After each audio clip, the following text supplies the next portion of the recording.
मानहानि के एक केस में सूरत की कोर्ट द्वारा राहुल गांधी को दोषी ठहराए जाने और उसके बाद उनकी संसद की सदस्यता जाने की राहुल गांधी ने 2019 में कर्नाटक के कोलार में मोदी सरनेम को लेकर के एक बयान दिया था, जिस पर उन्हें मानहानि का दोषी ठहराया गया। इस मुद्दे पर कांग्रेस मोदी सरकार को घेर रही है और सियासत करने का आरोप लगा रही है।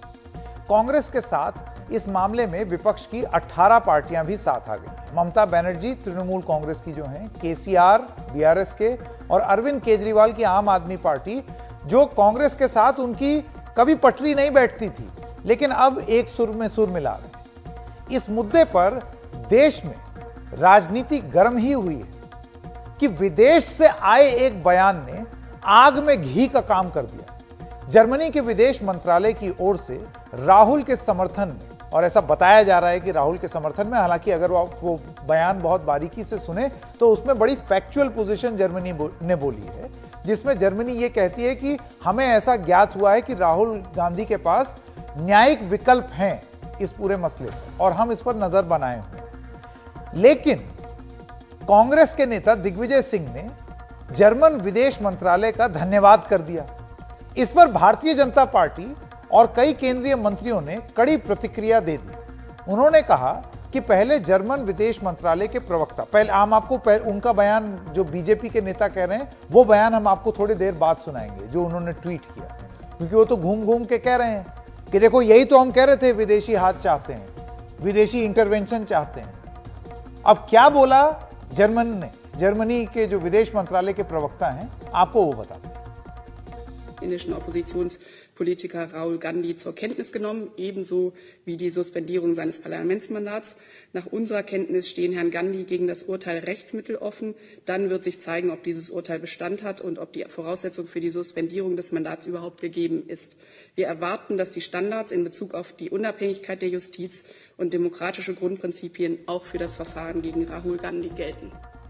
जर्मन विदेश मंत्रालय के प्रवक्ता के इस बयान के फौरन बाद कांग्रेस के वरिष्ठ नेता, जैसे कि हमने आपको बताया, दिग्विजय सिंह ने एक ट्वीट कर दिया और जर्मनी का धन्यवाद कर दिया। उन्होंने लिखा, शुक्रिया जर्मनी के विदेश मंत्रालय और रिचर्ड वॉकर, इस बात पर ध्यान देने के लिए कि राहुल गांधी के उत्पीड़न के जरिए किस तरह लोकतंत्र पर समझौता किया जा रहा है।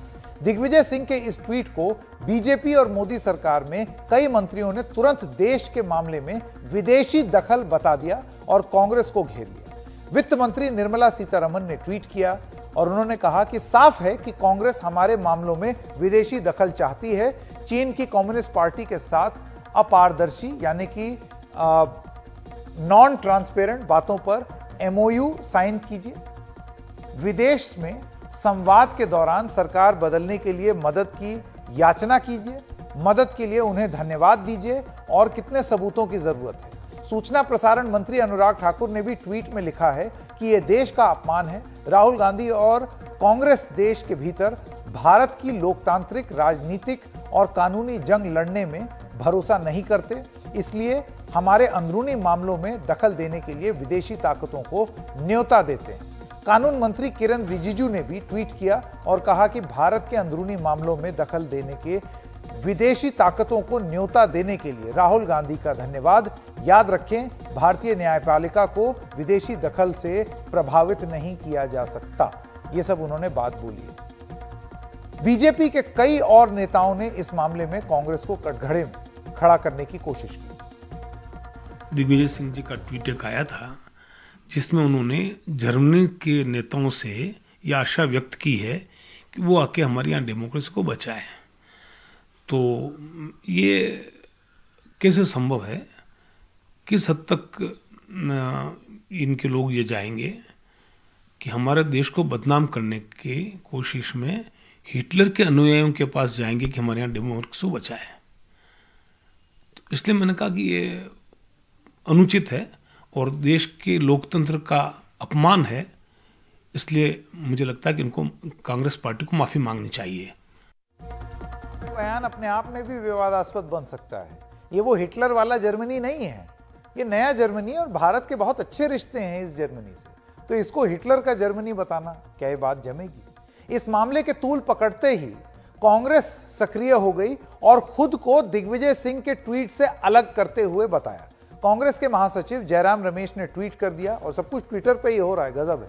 कांग्रेस का स्पष्ट तौर पर, वो कहते हैं, कांग्रेस का स्पष्ट तौर पर मानना है कि प्रधानमंत्री मोदी द्वारा संस्थाओं पर हमले एवं उनकी डराने धमकाने की राजनीति से हमारे लोकतंत्र के समक्ष जो खतरे उत्पन्न हुए हैं उनसे भारत की लोकतांत्रिक प्रतिक्रियाओं और प्रक्रियाओं को स्वयं ही निपटना होगा। कांग्रेस और विपक्षी पार्टियां निडरता से उनका मुकाबला करेंगी।